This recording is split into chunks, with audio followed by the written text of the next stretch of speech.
One of the things that's an offshoot of the international economy is the growth of the food industry. The food industry is going to get exponentially bigger in the United States.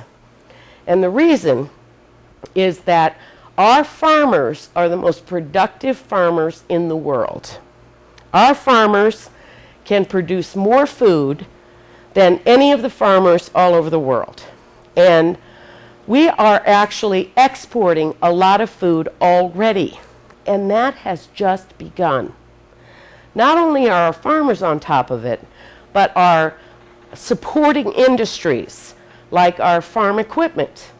We have 3 companies, AGCO, John Deere, and Caterpillar, that are the biggest farm equipment businesses in the world. And when there's a farmer in Africa who has gotten a loan or is building his business up, he needs a new tractor. Who's he going to get it from? In the United States, we make machinery and we have capabilities that no one has anywhere else in the world. So we're able to produce these complex machines and sell them all over the world and do very, very well for ourselves. The reason food is so important is because that's where the money is going right now.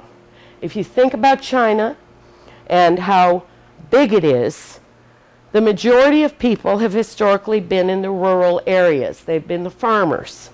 And they made nothing. They made, you know, whatever, 25 cents a day doing what they were doing. Well, you know what? In the last few years, their income has doubled, at least. Maybe tripled. So instead of making 25 cents a day, they're making 75 cents a day. A couple of years ago, a few years ago, maybe 5 years ago, everybody rode bikes. Now they're buying cars.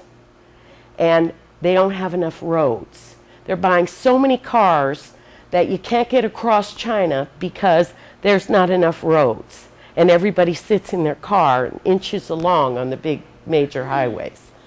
So there's a lot of things going on, and they're buying our stuff because they don't have it yet. So for the next few years, we are going to be in the sweet spot because we have the stuff that they want. Food being one of them. You can imagine if you're in China and you've eaten nothing but rice for the last 10 years because you couldn't afford it, and now you're making triple the amount of money, what's the first thing you're going to do? Get some chicken, right? You know the number 1 restaurant in China? Kentucky Fried Chicken. Kentucky Fried Chicken. Number 1 restaurant in China. They make more money in China than they do in the United States now. People get married in Kentucky Fried Chicken. They love that restaurant over there. So food is a huge trend.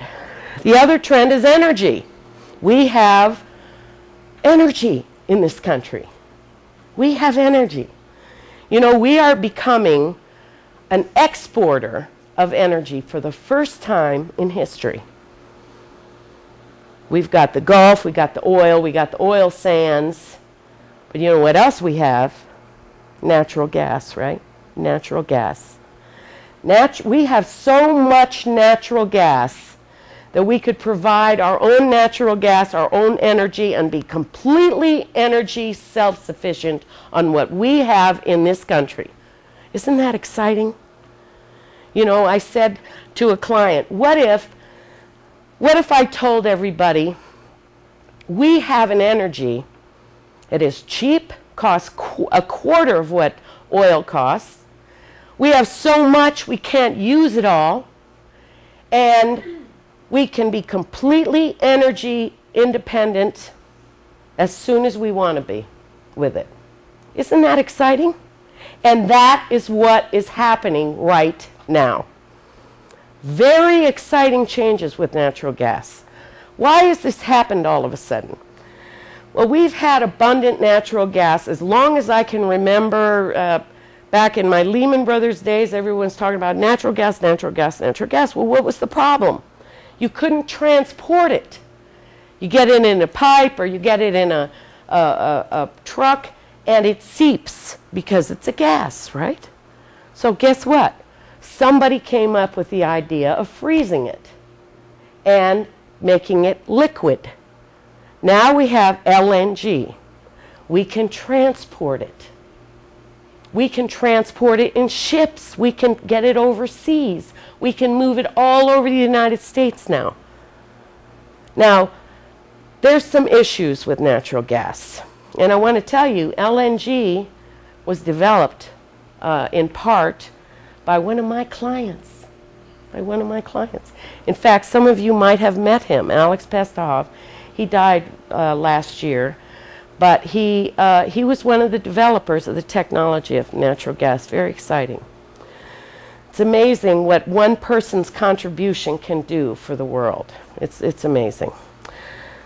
But there are issues with energy. One of the issues that has come up recently is natural gas prices are falling. There is so much of it that they don't know how to price it. And the big energy companies are going, well, how am I going to make money? Keeps going down. There's so much. There's no supply and demand problem. What am I going to do? Well, you know what? We're not going to have that problem for a while because there's plenty of demand for energy all over the world. So, you know, the fact that there's an oversupply right now, as a matter of fact, they can hardly find the place to store it. They're running out of storage facilities for it. There's so much of it. But I'll tell you what's happening. The chemical companies are moving back into the United States in droves because the basic commodity for chemical companies is natural gas. So they're going to save a lot of money. They're parking themselves in the Midwest right next to all the natural gas facilities because that's what they're going to use, and they know that this is the future. And if you talk to anybody in energy, they say, we have a tremendously bright future. There's a few things we have to do. Change our infrastructure. All those gas stations out there that are set up for gasoline, they're going to have to change. The automobile companies are not going to like it for a while because they have to change everything. They have to change their engines. It might come a time where people say, maybe I don't need a 2,000-pound chunk of steel to get me from here to there. Maybe I can get something lighter that can be powered on natural gas. But as we speak, Navistar is producing an entire fleet of natural gas trucks, and municipalities all over the country are producing natural gas vehicles so that we can use natural gas in the future, and that is the future. We're going to have to patiently work through some issues, but we have one of the brightest futures in energies we've ever had in this country. We also dominate the technology industry. We have the smartest minds in the world in technology.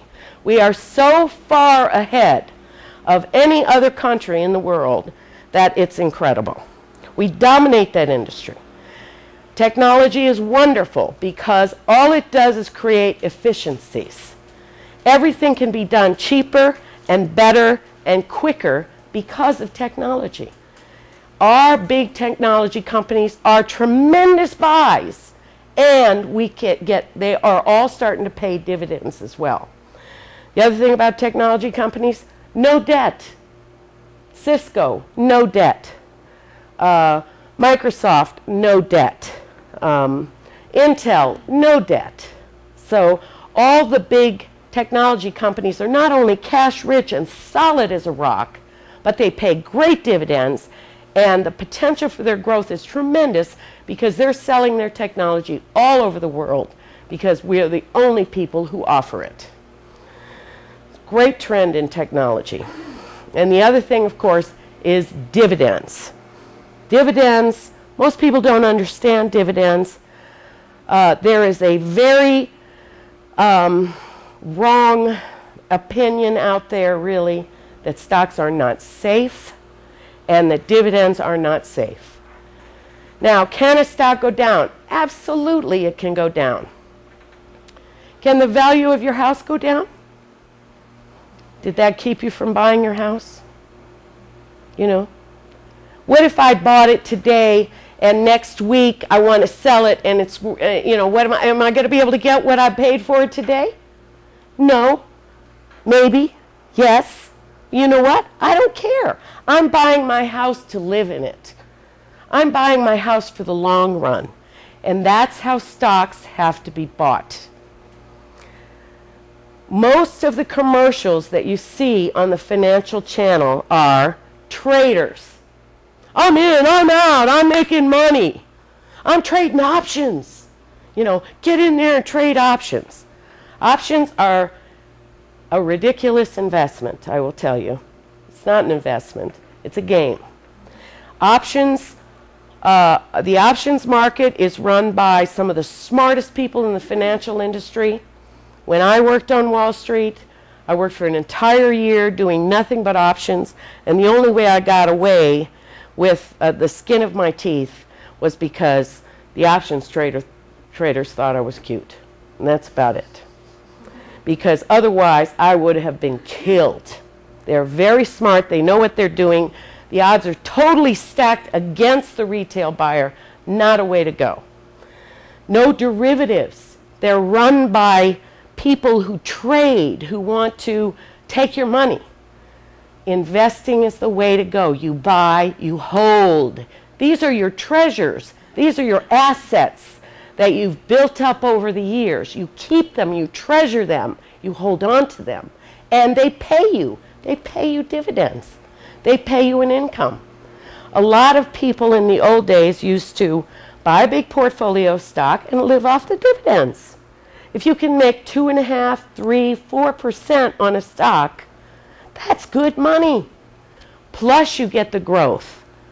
So you get the gain on the stock as well as the income from the stock. Dividends are terrific right now.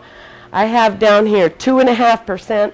That's the average that you're going to get if you buy the top 500 biggest companies in this country. 2.5%. That's very good. And dividends rates are going up from here. I put on here they're funded by very wealthy payers. Corporate America has $3.7 trillion in cash. That's plenty of money to pay their dividends. And the rate goes up as the stock goes down.